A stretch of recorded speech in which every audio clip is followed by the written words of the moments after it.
Good morning, everyone. I'm Catherine Murray, and I'm very pleased to be moderating today's discussion on digital competition policy, hosted by the Macdonald-Laurier Institute. Now, of course, during the COVID pandemic, so much of our lives have been conducted online. We know that for sure. And Canadians have really relied on digital services more than ever before to work, communicate, entertain themselves, and also, of course, to shop. And that has really given rise to a number of focus points for so many Canadians and people, of course, around the world. We know that stores have been shut down. So many Canadian firms have really had to quickly adapt to preserve their businesses and also to serve their customers. And we've also seen the outsized role in our lives played by a few major tech firms, which has given rise to cries of monopolies in some sectors. There's also, of course, a populist push going on right now in the United States as well as in Europe, and increasingly here in Canada, to use regulations and antitrust measures to really try to curb the apparent, that's the key word that we're going to discuss today, dominance of the likes of Facebook, Amazon, Apple, as well as Google. At the same time, some perspective is called for. Major digital players are all very different, and they really do face different competition in different ways. So where Canadian policy is aimed at addressing real anti-competitive behavior, care needs to be taken. We know that is the truth, and that's what we're going to be discussing today. Really to preserve incentives for innovation, as well as consider the needs and preferences for consumers. That's what's key here as well. A resurgent retail sector in Canada certainly has the capacity to serve as a major economic growth driver post-pandemic. So how do we really plan for that? And Canada will need a very modern approach to competition policy to make sure that gets done, and also to understand that this is a ever fast changing world. And so on the back of all of that, MLI has brought together some of the top experts in the field today to discuss these very important issues with an online panel event, as we know, and that's the key point here. This is all technical and digital right now. So joining us today, let me introduce our panelists. We have Danny Sokol, who is a Huber C. Hearst Eminent Scholar, Chair in Law at the University of Florida, Levin College of Law, and affiliate faculty at the Warrington College of Business. Also, we have Renee Duplantis, who is the leader of Brattle's Canadian competition practice and also former chief economist at the Canadian Competition Bureau. Also joining us, Anthony Niblett, who is an associate professor at the University of Toronto Faculty of Law and a Canada Research Chair in Law, Economics and Innovation. And finally, but not lastly, that is for sure, Bruce Winder, who I've had the pleasure of interviewing a number of times, or I feel like I've gotten to know over the past number of years, or 10 years, on BNN Bloomberg, is a Toronto-based retail analyst, speaker, consultant, business instructor, and the author of the recently published book, Retail, Before, During, and After COVID-19. He holds an MBA from the Smith School of Business at Queen's University. So welcome to our listeners, our viewers, and our panelists. And before we get to the key top questions and focus points of this conversation today, I do want to give each of our panelists a nice opportunity to have some opening statements, and that'll give us a feel for where they're coming from. So let's start with that. Anthony Niblett is joining us. Anthony, let's hear your thoughts in terms of why perhaps competition policy is suddenly such a hot topic. Thanks, Catherine. Hello, everyone. I'm Anthony Niblett. I'm an associate professor at the University of Toronto Faculty of Law. Thanks very much for inviting me today. I teach a variety of courses at the law school, some of which are about technology, some of which are about competition law. And I've been teaching competition law for the past 5 years. And in that time, we have seen a really dramatic shift in the popular discourse on antitrust. And we've seen some significant movements to try and change competition law. And to be honest, 5 years ago, when I started teaching competition law, it wasn't a particularly hot topic. But over the course of the last 5 years, the focus on big tech has really changed all that. There's this impression, this growing sense that these tech companies have grown too big. I mean, you look at the list of the biggest companies in the world, it is dominated by large tech companies. You look at the top 10 companies by market cap, and most of them didn't exist 30 years ago. And it's the speed of this growth and the magnitude of this growth that some people think is bad. There's this idea that big is bad by itself. And different people have different theories for why, what harms these big tech companies are causing. Some people are concerned about privacy implications. Some people are concerned about the influence on free speech, its potential impact upon democracy, outsized political powers of these large companies. Some people are concerned about the effect on inequality, that these tech giants are suppressing wages and that people are being left behind. Some people are concerned about these massive profits and the fact that the companies may not be paying as much tax as they should. And some people are concerned that brick and mortar stores are disappearing. All of these are valid concerns, and it suggests that segments of society are experiencing harm. It really raises two kinds of questions, though. To what extent is this being caused by big tech? And the second question, and one we'll probably be getting into today, is, is antitrust really the right way to try and remedy some of these harms? There's been this push to use antitrust to break up big companies, or at least regulate their behavior.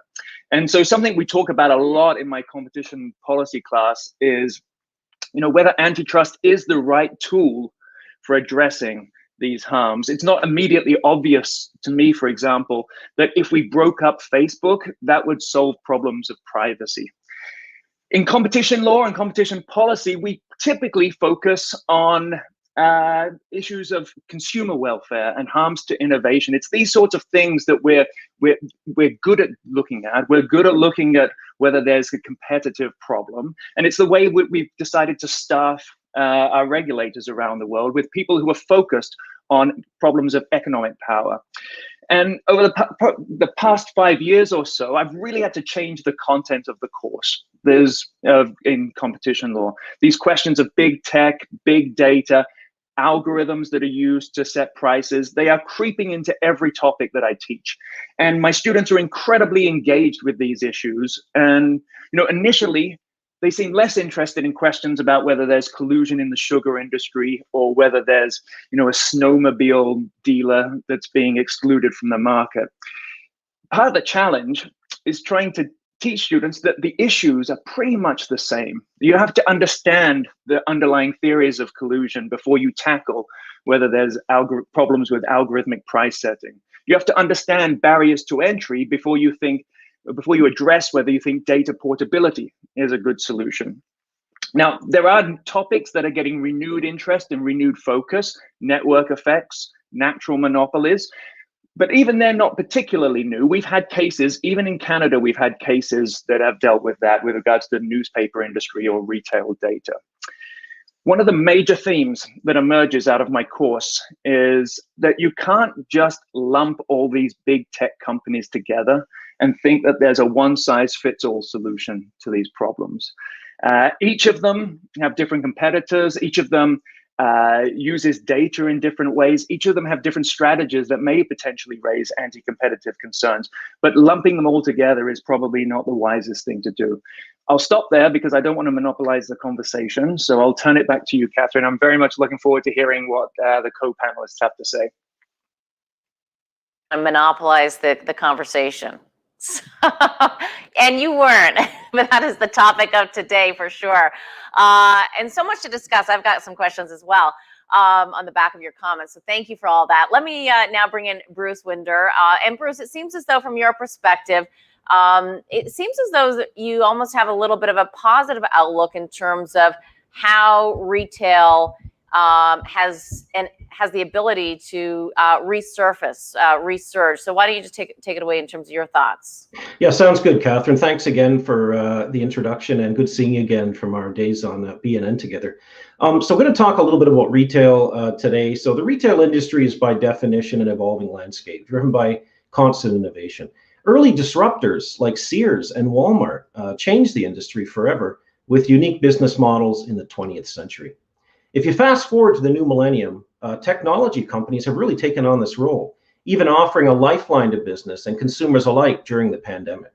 One of the differences with these disruptors is that they actually empower small business versus displacing them. Technology companies need to continue reimagining the retail market without excess government regulation. By allowing them to grow in Canada, we can reposition our country to a technology-driven service economy. The advent and dispersion of technology in retail has changed the industry forever. I think most people would agree with that, not only through the development and growth of the internet, but through advances in artificial intelligence, robotics, etc., harnessing the incredible amount of data that's available at our fingertips. The web accelerated globalization, and with it came a worldwide market for goods and services. Canadian businesses, large and small, could now sell their goods around the world to new customers and scale their operations quickly, cheaply, and efficiently. E-commerce has created a marketplace where companies increasingly work cooperatively, whether through small and medium-sized companies with Amazon or Shopify to market their wares, or even Walmart partnering with Penguin Pickup to make online shopping more convenient. Smaller players can leverage the resources that larger players offer to build competitive advantage. Never have these technologies become more important than during the pandemic. With the world shut down, our main way of communicating, educating, searching, and shopping, and getting help was through technology. Can you imagine a world where COVID-19 spread around the globe without these enablers? How would we have survived? As we begin to exit the pandemic in earnest, many of these changes we witnessed in retail during COVID-19 will remain. We will see fewer brick and mortar stores as customers and businesses right-size the mix between e-commerce and legacy formats. Some stores will become pickup outlets for customers ordering online. Remaining stores will be further integrated with online and other technologies to enhance customer experience while keeping customers and staff safe from current and future outbreaks. Touchless retail will become the norm, with technology leading the way. Smartphones will allow customers to learn, share, shop, and transact as much in store as they do at home. Advanced analytics will serve up relevant product and service offerings in real time before customers even realize that they need them. Customers will continue to use virtual shopping appointments via video conferencing as well. More people become part-time merchants as they utilize marketplaces to sell new or used products to supplement income and monetize a hobby. Technology fuels the gig economy. To enable this massive change within retail, Canada will benefit from requisite infrastructure development and job creation. Billions of dollars of investment will be spent, tens of thousands of jobs will be created to build and operate supply chain infrastructure. These include fulfillment centers, warehouses, delivery stations, and new smart stores. New jobs will be created to deliver last-mile parcels and design, manage, and operate country head offices for leading domestic and foreign technology companies. We are literally redrawing tangible and intangible assets used to buy and sell products in Canada. Regulation plays an important role to protect society from unlawful behavior and bad actors. Without it, our economy would grind to a halt. But regulation should not impair innovation nor limit societal gains from new technologies. Over time, natural market forces of supply and demand will identify winners and punish those who fail to listen to customers. Some of today's Goliaths will be disrupted themselves in due course through the natural evolution of the retail industry. If we shackle innovation through excess regulation, we run the risk of missing out not only on the growth and betterment of retail, but also in becoming a destination for technology firms as they expand and grow their global footprint. Thanks, Catherine. And it is just so interesting in terms of your positive outlook as to how retailers, whether big and or small, can really benefit in this post-pandemic world that we're getting to. Right. And now, so thank you for that, because there's a lot to pick up on there during the discussion. At the same time, though, let me bring in Danny, because Danny, at the same time, there is as you say, a global blizzard of regulatory action. And of course, in fact, the U.S. House of Representatives are looking at a bill to impose on big tech. So why don't you give us your thoughts as well? Thank you so much, Catherine. Giving the global outlook, what we have is really a lot of collision of various forces, populists of the left, populists of the right, who otherwise hate each other really around the world, except seem to be united on the issue of we've got to do something about tech. A lot of times they don't seem to quite understand tech, its ecosystem, or in fact what platforms do. So we've seen pushes towards regulatory regimes. We've seen pushes for strengthening authority. Some of additional funding, great. Sometimes little fixes also great, but some of it is like quite expansive and quite blunt and doesn't really do, I don't think, what the drafters really intend for it to do. So let me give some thoughts as to what's going on. We're seeing it all over the world. The US, the EU, the UK, Japan, Korea, you name it, Australia. So I think, and this is not going to surprise you given what you've heard from some of the other columnists and discussants, preserving business model innovation really, I think, needs to be the top priority. So we've already heard about the digital transformation going on in Canadian industries, and this is part of a broader global transformation towards a more digital economy. Platforms essentially represent a new and evolving way of organizing economic activity and coordinating independent multiple actors. And this can't be lost. And so I'll give you a few thoughts as to what are some framing principles we might have. Number one, proportionality. Have solutions that focus on specific problems to be solved.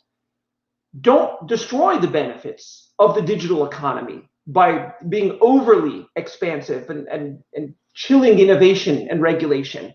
In fact, we're seeing some of that right now in the United States with some additional legislation being proposed this week that would do exactly that. Frankly, it would also hurt the Canadian economy and the Canadian startup ecosystem as well. The second, and I think this is a point that has been underplayed in the US and Europe, but I think Canadians are particularly sensitive to it, is one of inclusion. Platforms have created opportunities for disadvantaged groups around the world to become linked to the global economy, e-commerce in particular. And part of the value of platforms has been the ability to promote business opportunities for these underrepresented groups and also to get products to them cheaper and faster, which they've never had that opportunity before. And when you are disadvantaged economically, every additional dollar really makes an impact in your life. The third major point is flexibility. Don't create limits or prohibitions for a few players, especially when they each have very different business models, and where regulation would not apply to them. Guess what? Regulation would not apply not just to some of them, but to a much broader set of firms. And I think we need to think very carefully about what is it, the specific problem that we want to solve, and where is it that regulation should play a role. So sometimes that may be content, sometimes that may be privacy, sometimes that may be competition, sometimes that might be environmental related standards. And we have to understand that we have a series of trade-offs depending on what it is that we would like to promote. And if we have multiple goals, there are trade-offs with that, and people need to acknowledge these trade-offs. And we assume also that it's only government regulation that matters. Actually, there's a certain amount of shared governance that we have between platforms and formal government regulation, and to a certain extent, a certain amount of self-governance that we leave to any sort of private actors in terms of contractual relationship. When do we leave certain things to platforms versus when do we feel that we need a formal legal intervention? I think these are the guiding principles of things we need to think through. Thank you. For that, and a lot to pick up on, particularly as we see, as you say, a global blizzard of regulatory action. Renee, let me bring you in now as well, because it's been touched upon already that, do we have the right tools? What are the right tools? And are we putting tools to one area, but there will not be any solution, and there could, in fact, and what I'm getting at, be unintended consequences. So why don't we just start with your views in terms of, really, do we have the right tools for the competition bureaus to even begin with? Thanks, Catherine. It's my pleasure to address from an economic perspective competition policy in Canada and its applicability to the digital economy. As Danny mentioned, there's been many discussions lately on the digital economy and whether competition authorities around the world, including the Bureau, have the necessary tools to address potential competition concerns in these ever-changing industries, or if a new modern approach to competition policy is needed. I believe that the Canadian Competition Act is flexible enough to handle the issues that arise in the digital economy, so a complete retooling of the act is not necessary or desirable. That being said, there's always room for improvement. Policymakers can and should consider certain targeted modifications or clarifications that may promote increased compliance with Canada's competition laws. I'll focus on two such changes today as illustrative examples. The first is the increased use of private access provisions under the Act, and the second is the increased use of certain economic techniques for evaluating potential competitive harm in the digital context. So limited private access provisions were added to the Act to complement the Bureau's public enforcement and increase the deterrence effect of the Act. Recent discussions within the CD Howe Competition Policy Council, of which I'm a member, as well as discussions during the Competition and Growth Summit hosted by the Bureau last week, have highlighted the need to allow private access to the Competition Tribunal for a broader range of reviewable conduct, including, most importantly, abuse of dominance. Increased rights of private access would serve as an additional enforcement mechanism and indirectly an additional deterrent for potential anti-competitive conduct. This would allow market participants to challenge what they perceive to be anti-competitive business practices in the platform context and allow the courts to provide clarity in the evolution of law and policy in the digital space. As it is, developments in this area are subject to a relatively resource-constrained agency that must pick and choose cases having regard to internal enforcement priorities, which necessarily limits the scope of enforcement opportunities in this dynamic area of our economy.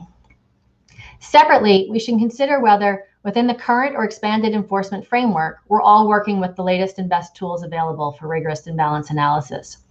In a recent report, the OECD highlighted that many of the basic economic tools used in assessing markets in traditional industries require only minor tweaking to account for the unique aspects of multi-sided platforms. While I agree with this, I do think that agencies need to be open to new economic tools and techniques that are being developed or utilized in other fields that may be useful in assessing these platform ecosystems. Economists in antitrust, as well as other subfields in economics, have been undertaking cutting-edge research for modeling the interactions between platforms and the network effects at play in these markets.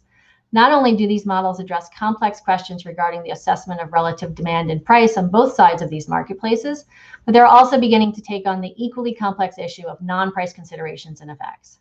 This is particularly important in as many products supplied by today's digital companies are offered to consumers at no cost. Consequently, competition policy needs to import tools and techniques from other fields, for example, through the expanded use of consumer surveys and technical studies that measure the values consumers place on different product features. At a minimum, these tools and the models being developed will help create a more robust analytical environment for the digital economy, which is particularly important in today's rapidly evolving Canadian economy. Thank you.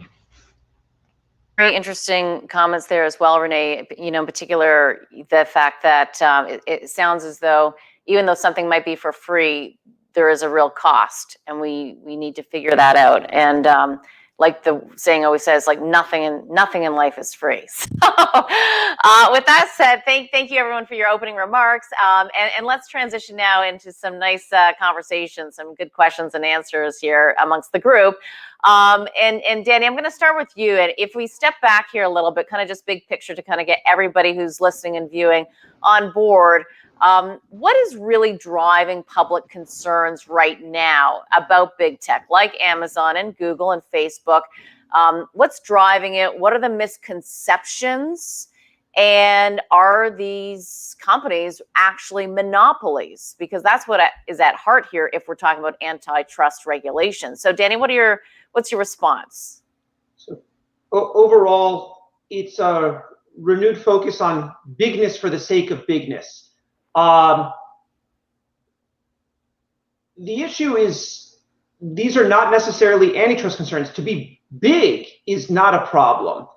To be bad is the problem. But you have to be bad in a particular way. You actually have to exercise your market power such that it's hurting consumers. It could be across a number of different dimensions. Sometimes it's price, sometimes it's non-price factors or innovation.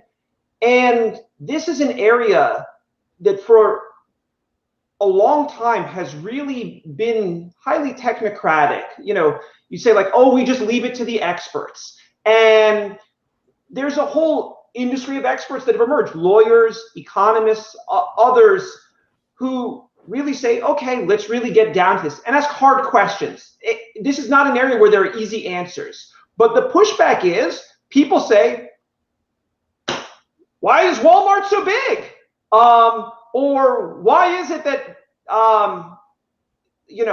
I feel like I'm not getting the value I want out of, and, insert the blank, my e-commerce, my social media, you name it. No one ever says like, oh my God, what about my business enterprise software and that platform, right? It tends to be very consumer focused platforms. And I think that's where this pushback is coming from. People feel frustrated. People love it, the value, but they seem to dislike size.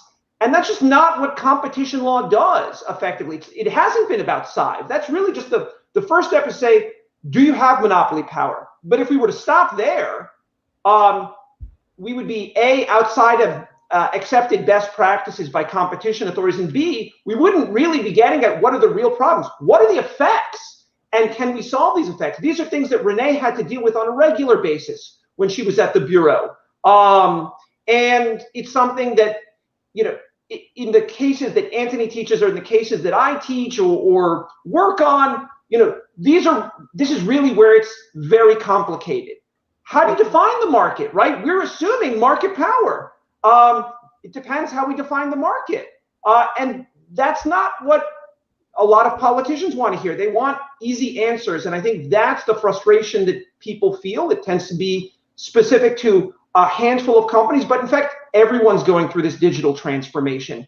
And where we may have real problems, and I think there are real problems, are in, shall we say, less sexy areas.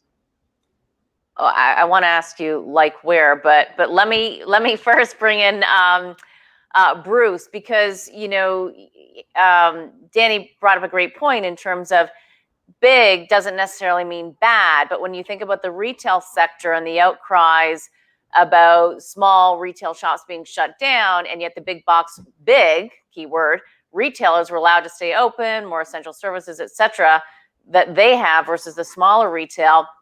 To many retailers, big was bad. How do you respond to what's driving public concerns and common misconceptions? Maybe there aren't any in retail. I'm not sure. Yeah, great question, Catherine, and thanks for giving me that question. But basically, I think obviously what's happened during the lockdown is there have been a number of small businesses that haven't been open because we've seen more of the sort of large grocery stores open. But I don't think that's really a technology thing. I think that's sort of choices that governments have made in terms of who stays open and who doesn't. But I don't see that really in terms of technology. One thing I think of is like, if you're a small business, Google's helping you with your search engines, bring people to your online. Shopify is helping you by building a website for you so you can stay open during the pandemic. Amazon's helping you by allowing you to show your products on their marketplace. So I do see that. I can see how that would be seen, definitely. And there could be some truth to that in terms of why has small business not been allowed to open from a brick and mortar standpoint. But I just don't see that really floating into the digital world as much. Interesting. Renee, would you like to weigh in here? Yeah, I think I echo a lot of Danny's comments. I mean, on the competition laws side of things, competition laws are structured to address conduct that may prevent or lessen competition, and it's not designed to directly control market power. So that big is bad is not a concern of competition laws. So it's really what you do with that power once you've acquired it, and are you exercising it in bad ways? So I think, in terms of the concerns, there are concerns, there are practices that we can get into that, are problematic that we are seeing by some of these large tech firms. But I don't think that just the fact that they're large is a concern for antitrust. Anthony, your views? I think we're all reading from the same sheet. I focus on conduct, not on size, I think is going to be one of the mantras from today. It's interesting that this talk is called Monopoly Games, because a lot of what we talk about isn't actually monopoly here. Maybe Google in search could be classified as a monopoly, Facebook in social networking, but Apple doesn't have a monopoly. It's got durable market share, but it's not a monopoly. Amazon, I mean, what percentage of retail is conducted through the Amazon platform?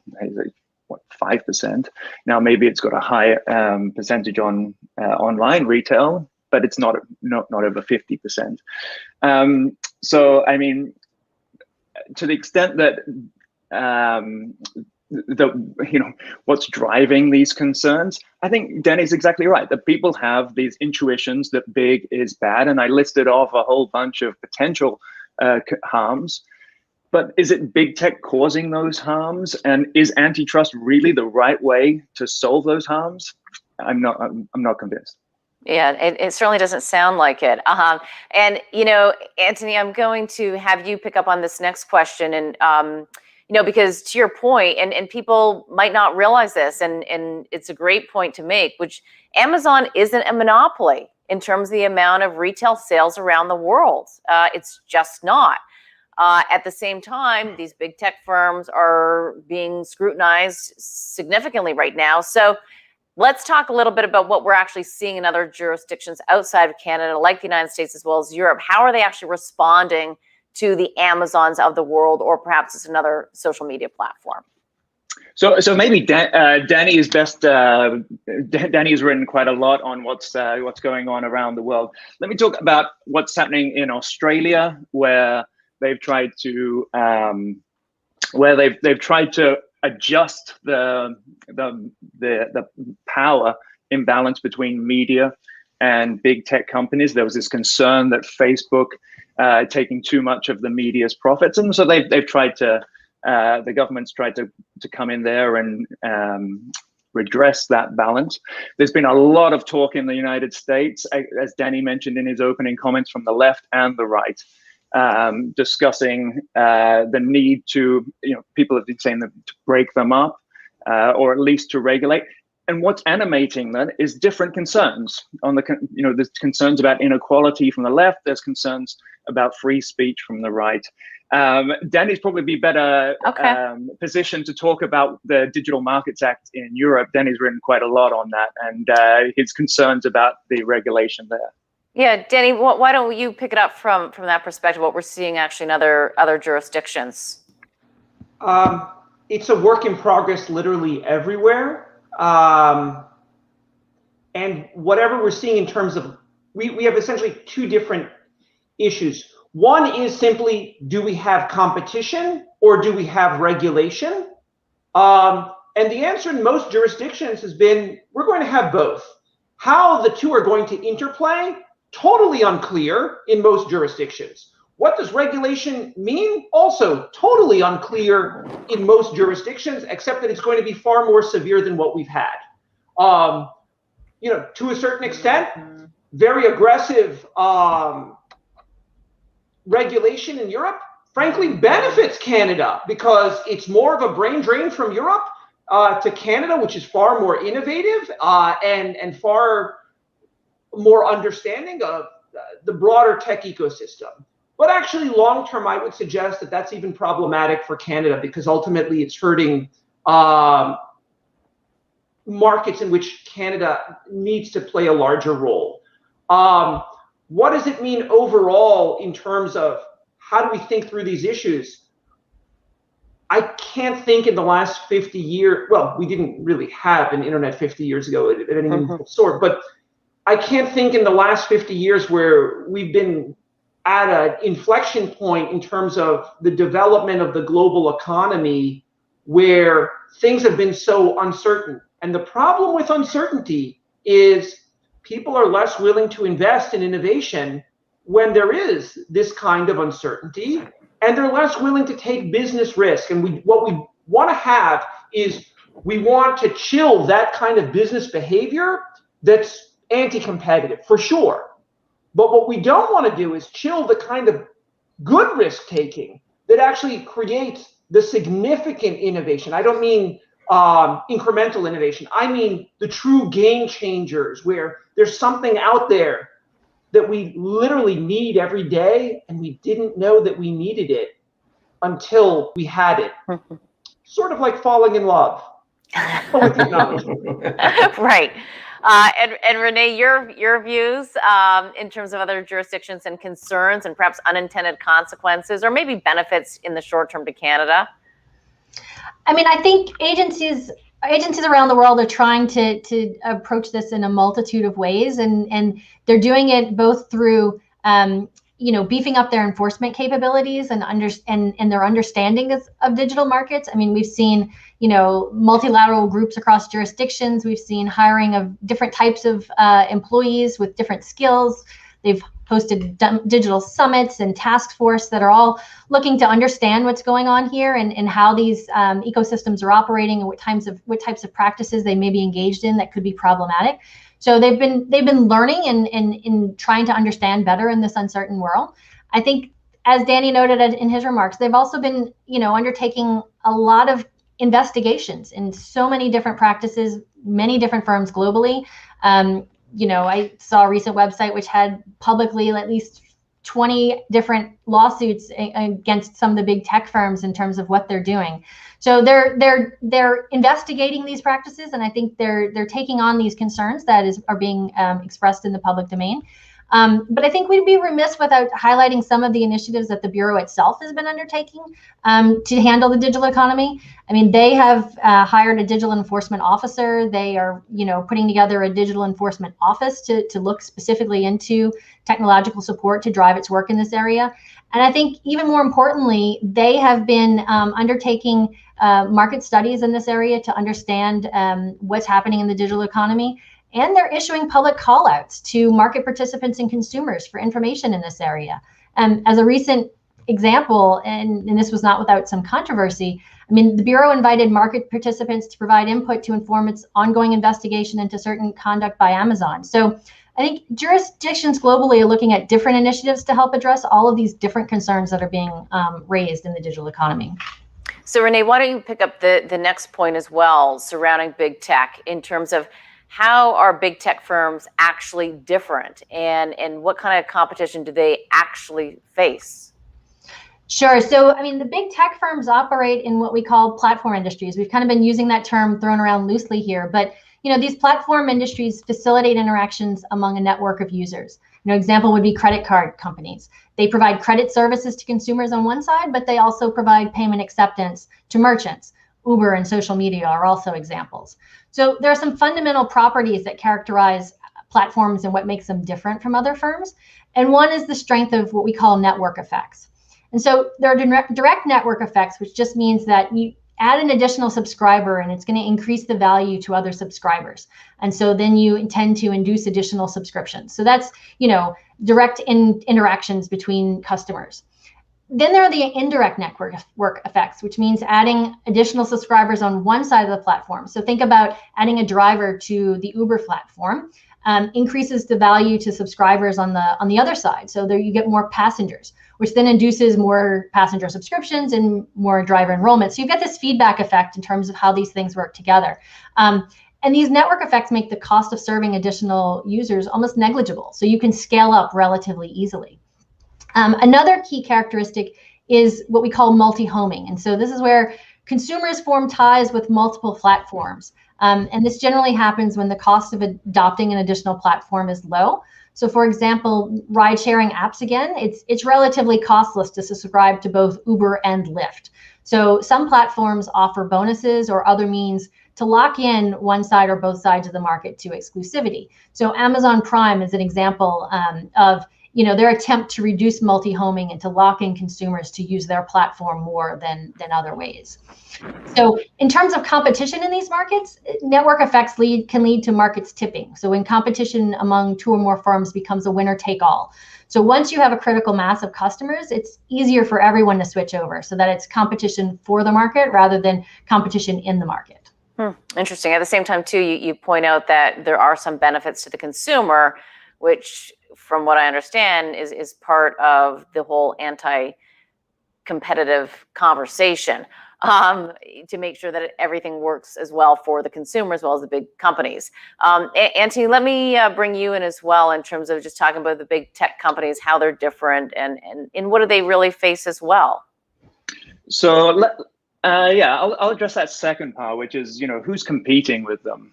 And I mentioned that they're not monopolies earlier, or at least most of them are not monopolies. I mean, think about where they compete. They actually compete with each other. They compete with each other on a number of fronts. For example, in operating systems for smartphones and digital storefronts, you've got Apple and Google, and you've seen some of the effects of competition there with some of the prices being halved. Facebook have tried to compete with Amazon on Marketplace. Apple and Facebook are competing with each other for who owns the data. There are areas where they have been potentially a little cozy with each other. And if you look at the Google complaint from last year, there's a discussion about Google paying Apple many, many billions of dollars to become the default search engine.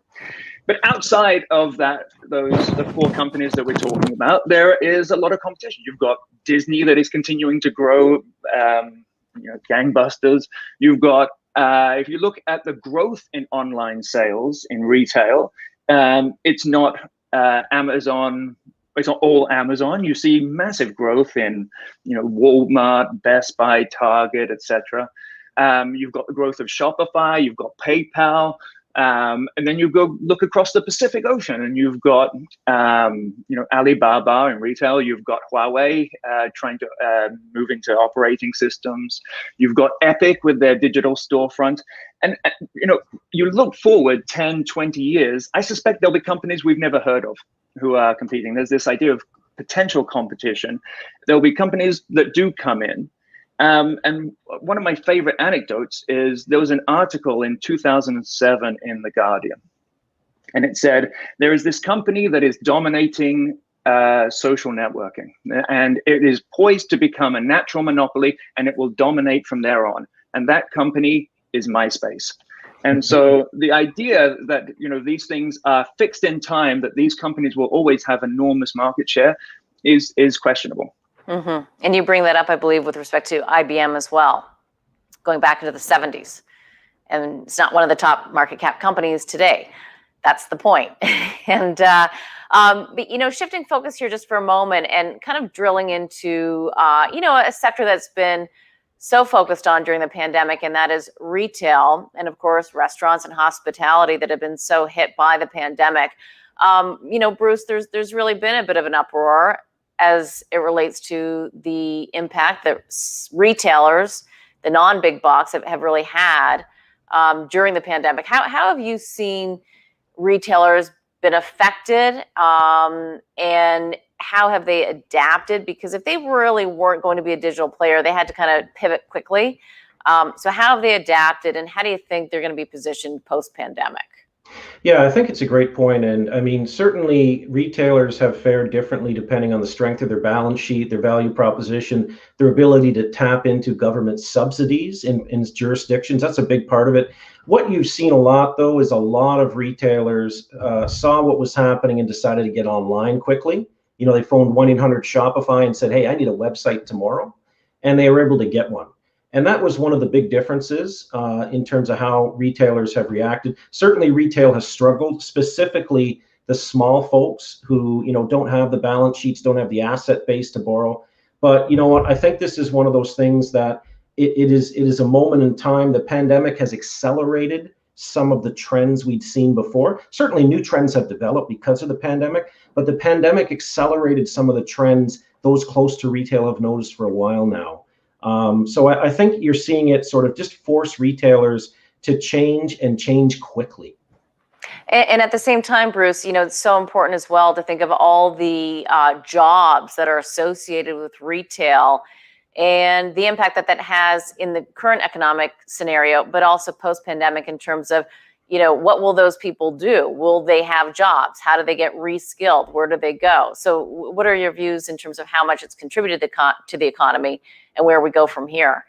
Yeah, I think there is going to be something, I call it the Great Migration, but it's basically, the transfer of basic, jobs, entry-level jobs or minimum wage jobs from brick and mortar stores to potentially warehouses or fulfillment centers, or as drivers to deliver packages or to deliver food for Uber Eats. I think there's going to be a bit of a migration there, more than a bit, a large migration as we exit this, because we just don't need as much brick and mortar retail and the retail we have is different. So you're going to see a change here, I think, in employment. And I think it's inevitable. And I think that, the job is for government to sort of help companies transition people through to these new jobs. And Anthony, from your perspective as well, the impact that retail has on the broader economy, we talk a lot about it, in the news and how important it is. What's your takeaway? Well, so I mean, obviously, there's probably a whole bunch of pent-up demand, and there's this story that I've heard a number of times that we've made this shift now towards online, and there's no going back. And I'm not overly convinced by that story. When things open up, I personally can't wait to get out and do shopping in person. As I said earlier, we have seen this massive rise in online shopping.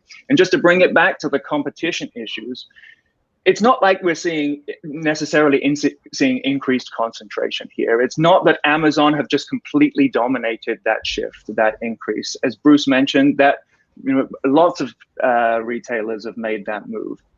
And there's this question about whether competition is just one click away.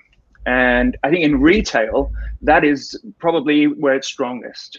Amazon, if their prices go up, people will shift away. In other areas like Google search, I don't know if necessarily competition is just one click away, but in retail, there is the sense that if you try and raise your prices, you try and exercise your market power, you will be punished by the consumer.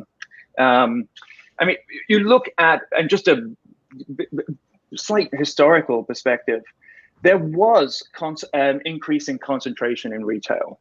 You look at 1980 versus mid 2010s, a large increase in concentration. But most of that increase in concentration, most of that happened in the 90s when it was moving away from the mom and pop stores to these large retail chains. It wasn't necessarily the growth of Amazon that led to the increase in concentration. Wait, Anthony, that's a really interesting and important point to pick up on, because I think it gets missed in today's conversation, which is the move to the big box retailers, and that shift away from mom and pop occurred decades ago, not today. Yeah, that's right. I mean, the evidence that I've read, I mean, I don't research in this area, and I defer to Bruce as the expert in this area. But the evidence that I've read is that most of that increase in concentration took place late 80s to the early 2000s.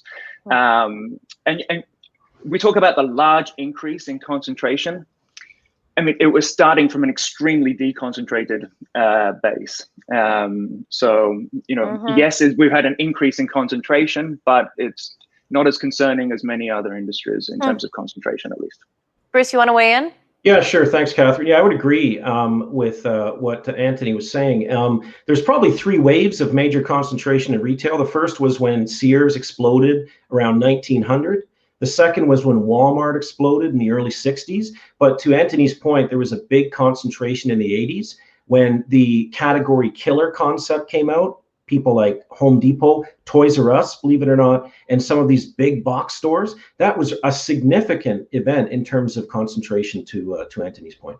Renee, I just want to bring you in to see if you've got any thoughts or concerns surrounding retail and the competitive practices currently, particularly in light of that last point. Yeah, I mean, I think, it's always an interesting aspect when you're dealing with competition, because, when I was at the agency many years ago, it was always Walmart is the biggest threat to, retail competition, and Walmart's going to do all of these things. And now the shift is Amazon is the one who's there. So I think, we constantly see these ebbs and flows and changes in the marketplace, and there's always new and different things that are coming in to affect that competition interactions among platforms and among different competing retailers. And so, the big box stores came in the 90s, but we're also seeing them in their demise now, and they're going away, and we've got a large push to shop local now. And so, you can see these ebbs and flows just in the market changes. And so, I think it's always changing and different, which is always quite interesting. And part of the conversation and the sense today is that just because they're big today doesn't mean we pointed this out already, that one size fits all approach in terms of imposing regulation on. So Renee, take us back though, decades ago when everybody was so concerned about Walmart and the size. What did the governments do, if anything, at that time? And whatever they did, was that the right move? And that's what we should be doing today? I mean, from a competition perspective, we always base it on economics. And it's, we're looking at markets and we're looking at, impacts on the effects on competition in those markets. And that's how we approach these things. So when Walmart came in, the agencies were constantly looking at, retail mergers, and they were looking at small local areas. Where are people driving? What are the traffic patterns? Like, all of that goes into the analysis of mergers in a retail setting. And so, it's, you engage at the time, and even right now we're finding these elements of Amazon is the competitive constraint, and that's what's driving people's prices in retail is can they find it cheaper on Amazon, and that's what's driving those interactions. And those are all things that the agencies do look at when they're assessing these types of industries. It's all comes into play. And so as things continue to change, as we go into the future and new things come to fruition, we'll continue to adapt and change. And that's why, the competition laws are flexible, and they allow for these types of changes, I think. And that was your point at the very beginning, that the competition laws do allow for that flexibility. So use it that way versus changing the whole system. Exactly. Got it. Anybody else want to weigh in before we move on to the next topic? Yeah, I was just going to say, Catherine. Oh, sorry, Danny, go ahead. I'll let Danny go ahead and then. Oh, okay. I was just going to say, this kind of tension that you're seeing in Canada, you're seeing really around the world about how the economy gets organized. And Renee is right, it does ebb and flow. There are just two quick points I'd say. Sometimes network effects matter, and sometimes they matter less. So how do you compete against larger companies? You product differentiate. Don't do exactly what they're doing, right? There's a lot of value doing something just different, right? And actually turns out some of those companies eventually become very large. So it turns out, Microsoft has just as durable a monopoly now on the Windows operating system as it did 20 years ago when we had the big Microsoft case. It just doesn't matter. And why not? Because competition didn't come from something else trying to be Microsoft. Competition came in the form of Facebook or Google. And that's where the competitive advantage is. Don't be like everybody else. Be different. The second thing I'd say is that even in terms of markets tipping, the answer is, Renee's right, it matters, except when it doesn't exactly work that way. So again, it's and this is, I think, what drives a lot of the political class crazy. They're just like, just give me an easy answer. And the answer is, there is no easy answer here, because there's some markets where we don't see tipping. Video games is an example where we don't see tipping to just one video platform. We see similar things going on in some other sectors as well. Dating apps, for example. You'd think everyone would be on the same dating app. I don't know. I mean, I haven't been on a date since 2001. But I'm told from my students and other friends that, there are multiple dating apps. And the sense I have there again is, wait, shouldn't we have tipping? Shouldn't everyone be on the same app? Or shouldn't every restaurant be called McDonald's or Tim Hortons? Or Chick-fil-A? And the answer is no. We don't see tipping in some industries. We do in others. And it's those industries where we do see it. That's where I think Renee's absolutely right that we have concerns. Bruce? Yeah, I was just going to say quickly to Renee's point, it's kind of ironic we were talking about Walmart, because one of the parts of my book, without giving myself a shameless plug, is I say Amazon is the new Walmart. And that's what I wrote in my book, because you're right, the torch of main target of regulators has passed from Walmart to Amazon. The other thing I was going to say, the irony about Walmart in Canada is that with Zellers becoming Target and Target leaving, Walmart actually has a massive dominance within what I call the discount segment. So we used to have two discounters, now we have one, Walmart. Fair point. And it's also interesting just to point out that the individuals, the consumer, actually perhaps is the person or the group responsible for shifting the conversation, not necessarily the politicians, in terms of their preferences. Do you want to now shop local? I think so many of us have done that during the pandemic to really support our local communities, changing behaviors. Later this afternoon, I have someone coming to help me plant a garden. I mean, I want to do this sustainably and at home and local, just to point that out. But it was also brought up that, Danny, you brought this point up in terms of do something different. Don't do what everybody else does. And so part of the conversation when we think about competitive landscapes and too much regulation is the impact that might have on innovation. So let's talk a little bit about that in terms of the impact on innovation by having these few big digital services. And Danny, let me start with you on that.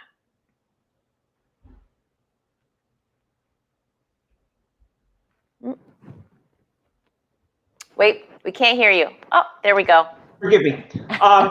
What I find interesting about the digital services that we're seeing today, and for all the discussion of monopoly power, they're all encroaching into each other's spaces, and we're actually seeing tension, sometimes very directly, of the larger platforms, consumer-facing platforms. But we're also seeing this kind of tension, break out elsewhere in the supply chain and in different sectors of different kinds of platforms that sometimes the biggest competitor is the other big competitor. Sometimes it's somebody new, but sometimes it's large competitor against large competitor.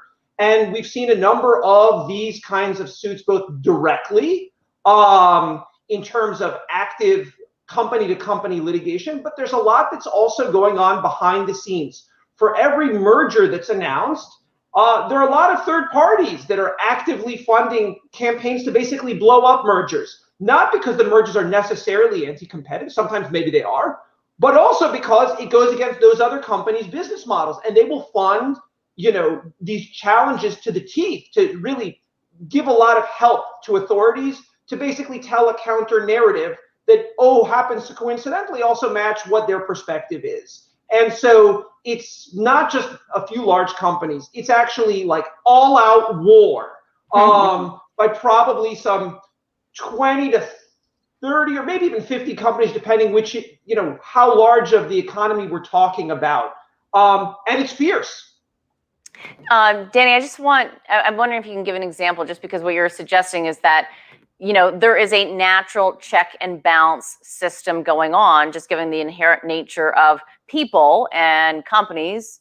People are companies, or companies are people. The inherent nature of being competitive and making sure that they have a place to go to work the next day. So I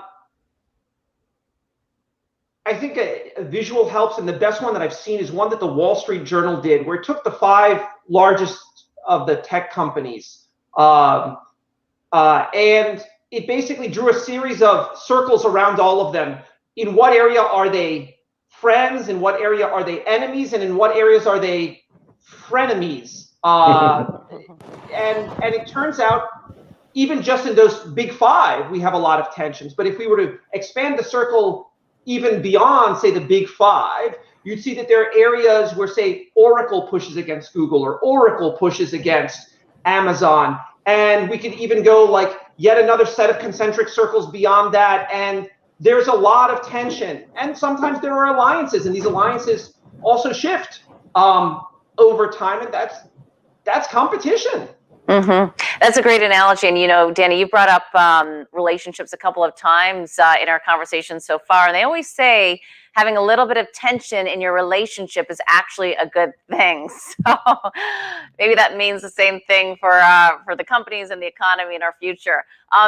Anthony, let me bring you in terms of your thoughts on innovation, if it's had, what kind of impact it's having. So, there's been this talk about how these companies are engaging in what's called killer acquisitions, and the phrasing comes from this paper from the pharmaceutical industry. This idea that a company will buy an innovative company with the idea of shutting it down, just to quash the competition, and there's been this fear that these big tech companies are doing it. Basically, they acquire a lot of companies. And is there much evidence to suggest that they're killer acquisitions? Probably not so much. There are some examples where a particular innovation, where say Facebook has bought something called Masquerade and then not proceeded, not gone down that route. But people raise these mergers such as Facebook buying Instagram and say, oh, that was a killer acquisition. It wasn't a killer acquisition. Instagram is still with us. Instagram is thriving. And the question is, not that it's killed Instagram. And the question is, what would Instagram look like if Facebook didn't take it over? I think we have a very good sense about what happens to prices when we go from 3 firms to 2 firms, or from 2 firms to 1 firm. We know that prices go up. We don't have such a good sense about what happens to innovation, general innovation in all sorts of things. Danny's talked about business model innovation. We don't have a good sense about how collaboration affects general innovation. And so, yes, we have a good sense that there are harms in terms of competition when 2 firms merge. But in terms of the innovative results, I think we have a less good idea. I do want to also add that stamping down on some mergers can have a real harm on innovation. And I think Danny's I just saw Danny had a new paper out today, and maybe he's getting at this. This idea that you might take away an exit option. You take away the exit option for these innovators. You might see less funding for startups, for innovative startups, and you might be less likely to see these innovations. So, it's not clear to me that having a few big digital services is necessarily detrimental to innovation. You take away the incentive by stamping out those mergers. You take away the innovation. Great point. Renee, would you like to weigh in on what you've been seeing with respect to this? Yeah, I agree with Anthony that there are different schools of thoughts in economics about whether innovation is more likely from a monopolist or whether it's more likely from competition, and how do we measure innovation and what does all that mean? So unfortunately, there's not a straight answer from economics. But one anecdote I would share is that when AT&T was the monopolist phone carrier in the U.S. in the last century, many believe that its research arm, Bell Labs, was the most innovative scientific organization in the world. I mean, its most notable invention was the transistor, which is the building block of all digital products today.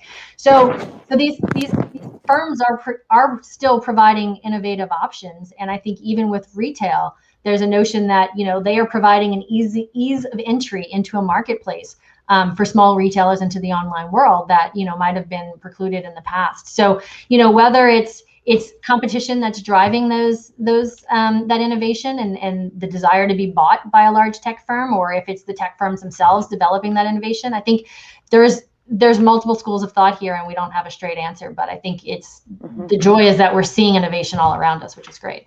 And Bruce, let me get your take in terms of what you're seeing that's either the impact on innovation by having a few big digital services on retail, but maybe it's also really on the positive side as well, just given what you've kind of mentioned in terms of touchless retail, using AI, ease of use for the consumer is what I'm hearing.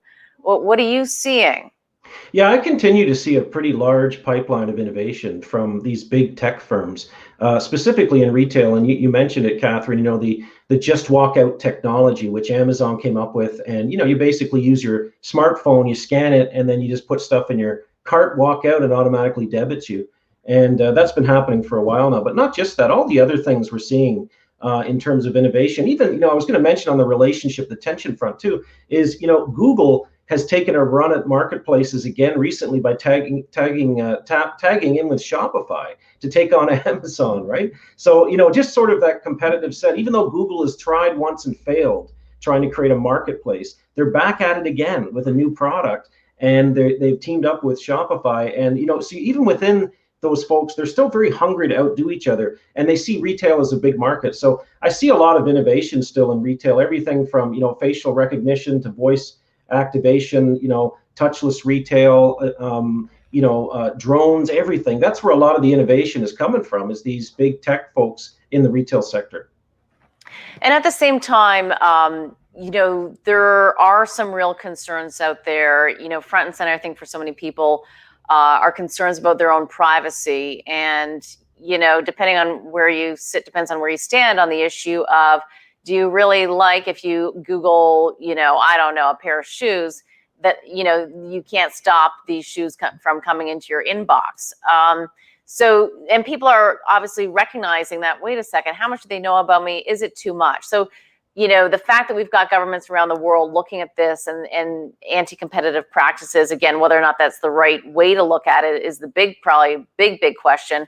But what are some of the real anti-competitive practices that we should be concerned about, and how are Canadian competition laws actually addressing this or prepared to deal with it? And Anthony, let me start with you on that.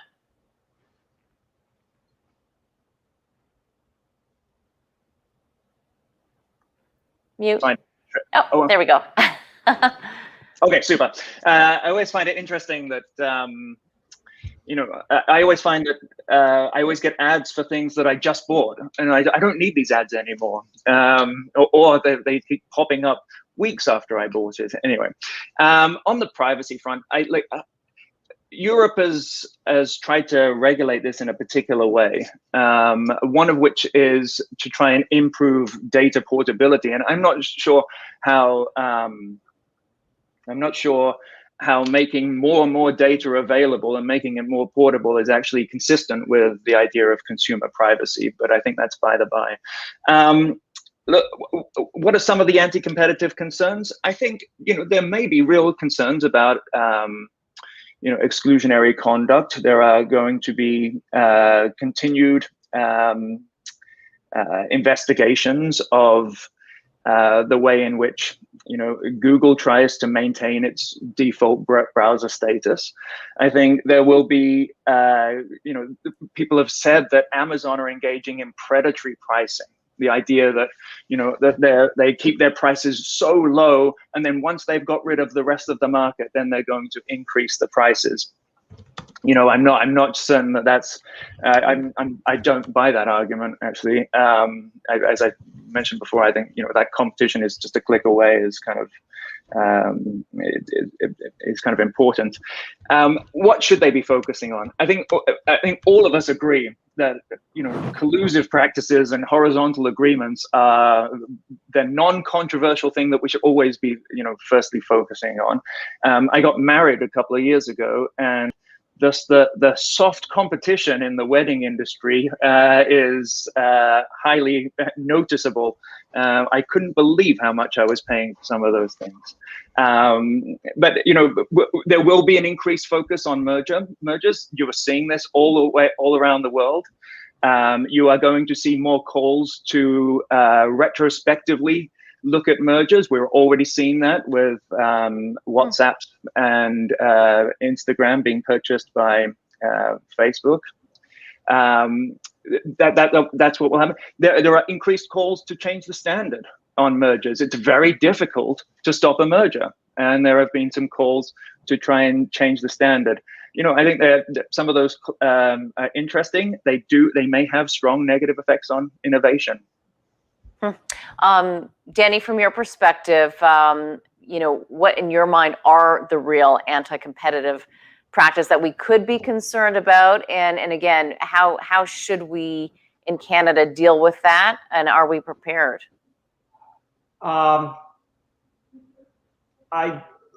Let me just give a disclosure that I do some consulting work in this area, both for and against big tech. I'm not going to talk specifically about either companies I do work for or companies I'm working against. I'll talk about other areas where I do nothing.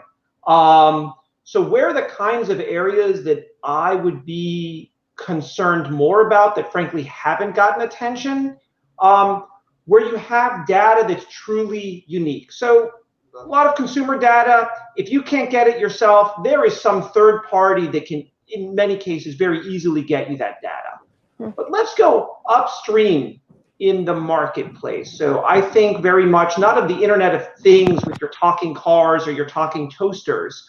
I think much more about heavy machinery, industrial applications, where there may be literally only one platform, where for sure competition is not one click away, and where they may have some unique data. You may see some of this in some parts of agriculture as well, upstream. These are areas that frankly are not sexy. And it's not an area where most competition authorities have given any attention, but these are areas that I think that are critical drivers of the economy.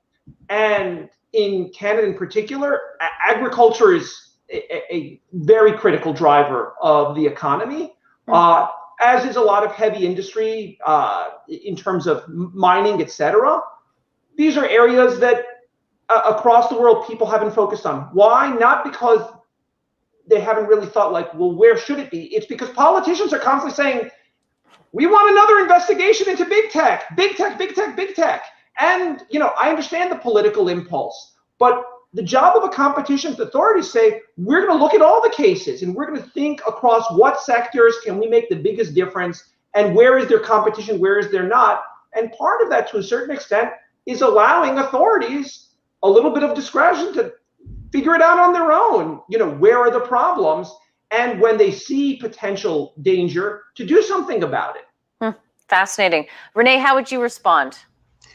Yeah, no, I agree. I mean, there are a lot of different practices that can be investigated, and they are currently being investigated worldwide. The privacy, the data access, all of these things. But I think in Canada, it's important to note that, we have an agency, the Bureau, that is doing its best to prioritize cases with a limited budget. I know they got an increase in their budget recently, but it's still nowhere near the size of the U.S. agencies and the increases that they're looking to get in these recent bills. And the Bureau is taking cases, and they have taken cases that deal with data availability and access to data. I mean, for example, the Toronto Real Estate Board case was one where it was, access to data and getting that data to consumers. And the Bureau took that case on and it litigated it for nearly 10 years, I think. But, now in Canada, we have the ability to see, home sales prices and what has happened. So, there are cases out there that the Bureau is taking, and the Act is flexible enough to allow to handle some of these cases. But we have an agency that has limited resources, which is why, in my opening remarks, I commented that I think opening that access, private access, increased use of private access to the tribunal could be quite useful in the tech area for companies who might want to, who see that they might be experiencing potential anti-competitive practices and want to do something about it. And the Bureau may not have the bandwidth to take it all on. Great points, Renee. Thank you for that. Before we move on to the next question, I should mention to our viewers that you can ask questions as well. So send them in, I'll see them, and we'll address them. But next question, speaking of the individual and the consumer, Bruce, let me bring you into this question in terms of, when we think about anti-competitive practices, part of the reason why we think about it is to protect the consumer. So what are you seeing as it relates to the needs to actually care about the consumer in this debate? Yeah, I mean, it's a great question. I mean, I think I'm still hung up, to be honest. I don't mean to drag out old ghosts, but I'm still hung up on the whole grocery bread fixing price scandal. And to me, it's like super basic stuff. I think we need to make sure we spend enough time fixing things like that, or even just the courtesy phone calls that were made when labor rates went back up or went back down after the pandemic. I think those are things we need to look at. In terms of the tech sector, I mean, I'm not an expert in competition law, but I always think of the things that the panelists have mentioned, just sort of blatant anti-competitive behavior where someone's abusing their market power. That's the kind of stuff that, I think should be looked at. What that is, I can't think of it specifically right now in Canada because I'm kind of preoccupied with some of the basics we had. An example would be the bread price fixing, right? Or these other calls. To me, that's low-hanging fruit, and that sends a message to consumers because that really impacted the bread pricing issue, allegedly really impacted consumers, like $1 per loaf over a 10-year period. I think we need to fix those kind of things in grocery.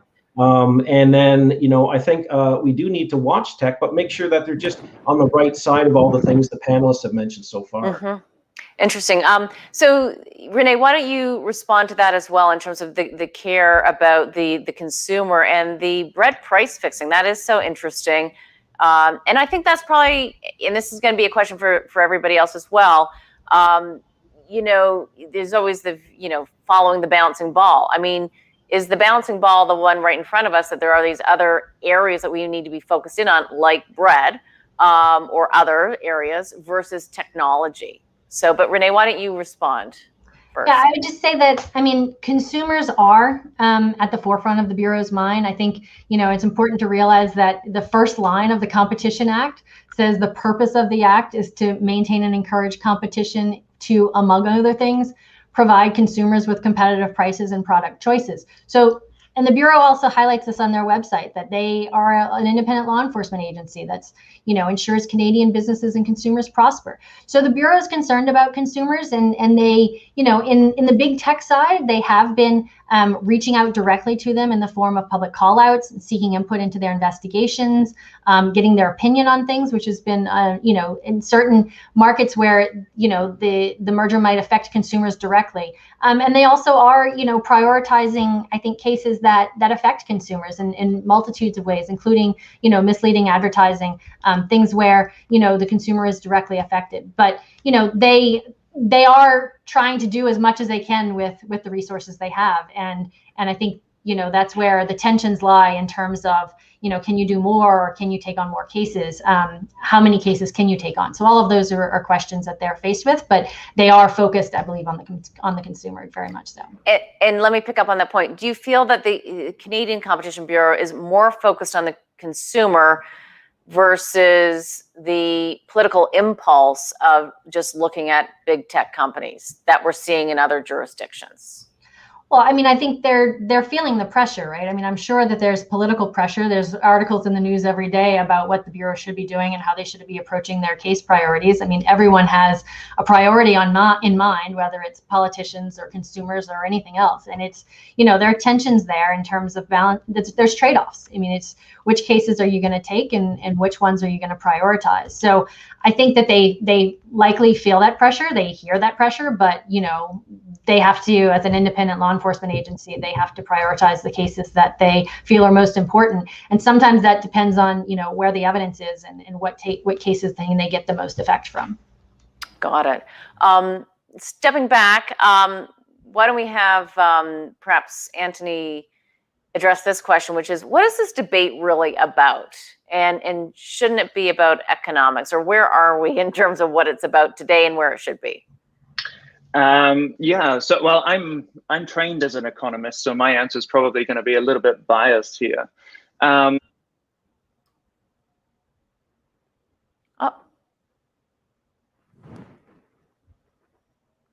Anthony? So sorry. That's okay. So I'm biased because I'm an economist. So I'm going to be biased in my answer here. The goal here, as Renee said, is to protect the competitive process. Yes, there might be other objectives that people have, but the antitrust regulators around the world are built around trying to protect competitive process through economic means. And so we're very good at measuring economic power, very good at measuring market power. We're not so good at measuring other things like political power. And, if your concern is the political power of tech giants, that might be really concerning. But there are other tools that you can use, whether it's campaign finance reform, voting rights, tougher laws against corruption, restrictions on lobbying, all sorts of things. That's not within the toolkit of an antitrust regulator, I don't think. And, there is this idea, historically, we developed the Sherman Act in the United States as a response to this concern about political power, this concern that the greatest enemy of democracy is monopoly. But over the last 50 years, we've focused on the economics. There are aspects of competition law, though, that go beyond economics. Price fixing is certainly one of them. There is a moral basis to that law. Chief Justice Crampton a few years ago said, this is tantamount to fraud. There's a moral basis there. It's not just about economics. And, there are notions of fairness that come into play when we talk about people abusing their market. So it's not all, even though I'm an economist, it's not all about economics. Anybody want to weigh in on that? Danny? Oh. Just very quickly on the fraud point and the moral aspect of what Anthony's mentioning. It goes back to a much earlier period. It's in the Bible, and initially in religious scripture, the way that people thought about collusion was not theft, but fraud. And so this moral basis to competition enforcement actually predates even the Canadian competition law, which, of course, let me note again, is the first ever in the world. But the moral aspect, I think, has always been there. I think it's now married to an economic aspect where we think about it very much with numbers. But I think it's always been there. So then does anybody want to weigh in on what was touched upon in terms of why we're almost having these conversations as it relates to antitrust and competitive players with respect to politics and political power? Anybody?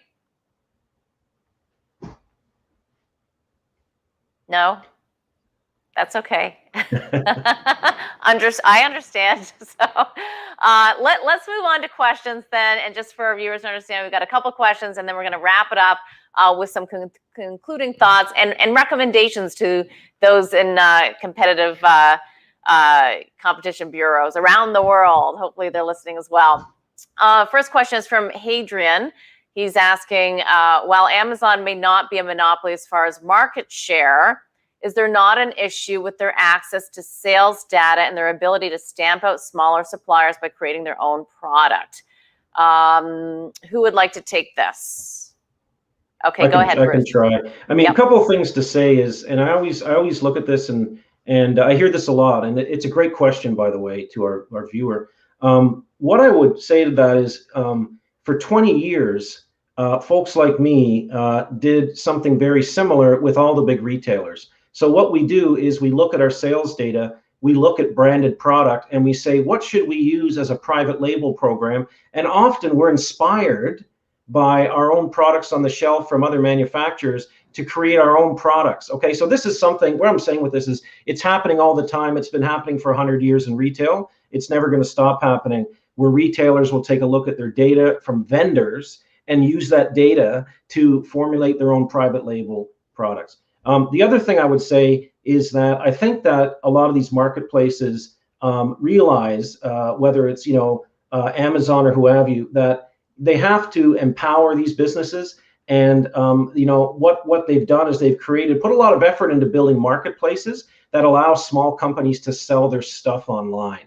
So I think they realize they're not going to win by just parallel product everything and parallel marketing their own products. They have to have an ecosystem that has individual third parties do it. And if you look at someone like an Amazon, most of what they sell is from third parties anyways. Right. Okay. Anybody else want to pick up that question? Nope. Good. Okay. Another question is from Alan. Brick and mortar storefronts are actually a cost impediment to market entrance for smaller retails to establish their niche presence. Can the panel comment on this? Bruce, I might start with you on that. I'll start. Yeah. I think that's a great point. I think it's true. I think, before these online players were here, you had to scrape up enough money to get a lease, to sign a lease, to get a storefront, to buy a whole bunch of inventory, buy a cash register and all these things. And it took a lot of money to get in the retail business from a brick and mortar standpoint.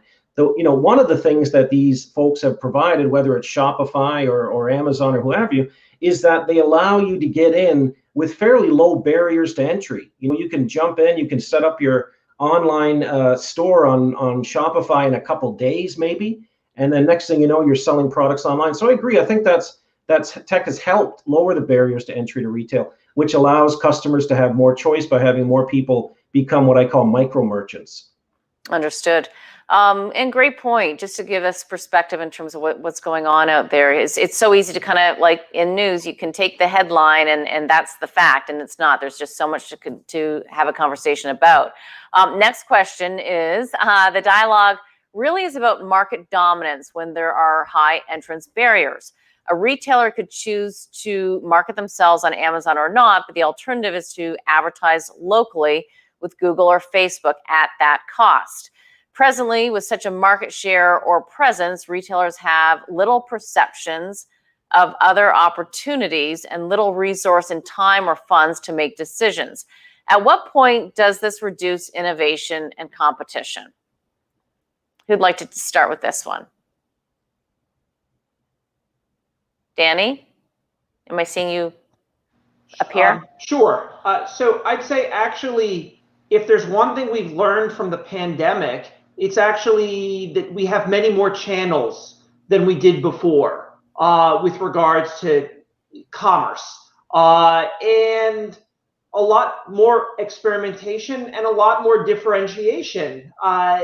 For those retailers that have survived, and again, survived largely because of the pandemic, not because of other issues. I actually think that we've seen a lot more in terms of choice than we had before. And I think consumers, frankly, are much better. There's actually nothing to make you do more in terms of the multi-homing that Renee talked about earlier than all of a sudden when there's been a run on toilet paper and you actually recognize that there are probably 5 or 6 different online platforms that you could shop at to get your toilet paper. Fair point. And we almost forgot about that. You're bringing us back to the beginning of the pandemic, Danny, as we're trying to exit. I'm teasing. Anybody else that would like to take that question? We're good? If that's the case, let's move on to concluding thoughts. Anthony, why don't I start with you? What's the takeaway here? Thanks, Catherine. Yeah, look, in terms of, I think the big mantra from today has been focus on conduct, not focus on size. Renee brought up an interesting thing in her opening comments about private rights of action, and I think I do have some, that idea pops up every now and then. This idea that what we should do is not just rely entirely on the Competition Bureau, but if somebody is being injured as a result of some anti-competitive behavior, they should have some private recourse to the courts as well. And, there's a lot of good reasons why we should do this. It's a nice compliment to the Bureau. And I see a lot of sympathy for this approach in the sense of, you can imagine being a startup in Canada and being the victim of some exclusionary conduct. Yes, you can complain to the Bureau, but it would be probably nicer to get some sort of action quicker. And yes, so there's this incentive to have lots of private attorneys general. And so that's one promising avenue of something to look at in terms of policy changes.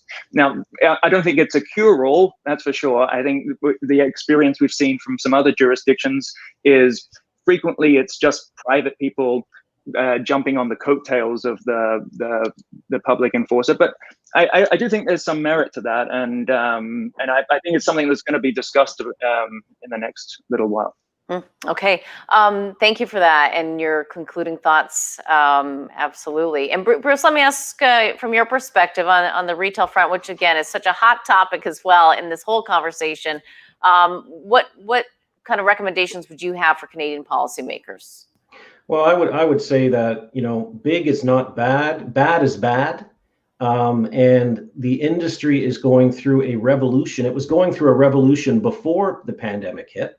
The pandemic has accelerated some of it and created new trends. And I would just say to regulators, hey, keep doing a great job on things that are obviously out of bounds, but try not to shackle innovation. because we need it. We have migrated or are migrating from, a manufacturing economy to a service economy. And the last thing I think we should do is scare off some of these folks and who are creating jobs here. So, I would just say, make sure that you're looking at the bad stuff and not the big stuff. And please don't bow to, the bouncing ball of the day in terms of a witch hunt, get your torch and pitchforks and go after the latest tech person. Try to build the economy and stay in terms of, looking at really bad behavior. Great point. Thank you for that. Renee, and from your perspective, what kind of advice would you have for Canadian policymakers?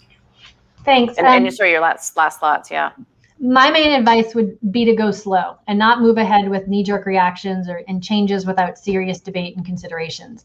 As we've seen in the US, there have been hearings by the agencies, Senate hearings, constant debate about potential changes.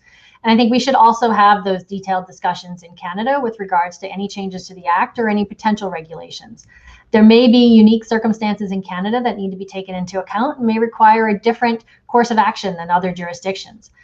Because these are such significant issues, I think it's incumbent upon legislators, policymakers, and the Bureau to ensure that there is this significant debate on all the relevant issues, including what, if anything, needs to be done to modernize the Competition Act to address the issues in the digital economy. Okay. And Danny, last word to you. Concluding thoughts. Thank you. So I have very little to add that the others haven't said. So I will just say 3 quick things. Number one, I really think the world of the Bureau. I think pound for pound, given the limited resources they have, it is probably the best competition authority in the world. I mean, truly punches above its weight globally.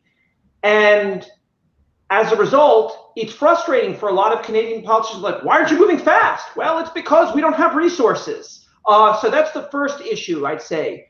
It's fine to get, in fact, I'd like to see more resources to the Bureau. Second point is, from the outside, and forgive me, you have a bit of a mess, right? We have the Bureau doing some digital work. We have the privacy regulator, and oh my God, it looks like we'll have a separate digital regulator. The relationship of all of these 3 together is totally unclear. And that's before we even think about any kind of sector regulators that also have some kind of platform-related work, let's say in financial services, et cetera. You've got to really think through carefully the interrelationship across institutional players, across different agencies. It's a very big issue, and if you get it wrong, it will not be good for Canadian consumers or, frankly, the Canadian economy overall. Third point, if the first one is I love the Bureau, the second is, oh my God, you need to think things through. The third one is a more positive one, which is that Renee's right. Sometimes you proceed slowly to really understand what's going on. And to a certain extent, what you want to do is when you do intervene, make sure it's the right intervention. There are going to be those moments. The real estate case, I think, was a case that was watched around the world. There are other cases like this where people really look to Canada. And so whereas the Bureau, for example, been a thought leader, one of the first authorities to really focus on big data and to have a very comprehensive and well thought out advocacy report trying to work through the complexity. And I think it was a model around the world. So there are other things that we should be thinking about. We tend to think only about case interventions. There's actually this whole broader advocacy role that I think gets underplayed. And I think that that's another fundamentally important part of what the Bureau is tasked to do and frankly needs more resources for. Okay. We will leave it on that point. I want to thank all of our panelists today for an incredible, very thorough discussion. So thank you so much for all of your insights that we shared today. And people will obviously be able to continue to watch this online, the digital world that we're in. So thank you all very much. And also I'd like to say thank you to the Macdonald-Laurier Institute for having this discussion, this webinar today. And for asking me to host it. It's been an absolute pleasure. So have a great rest of the day, everybody. Thank you to our viewers, as always, for wanting to engage in the discussion. And we'll see you next time.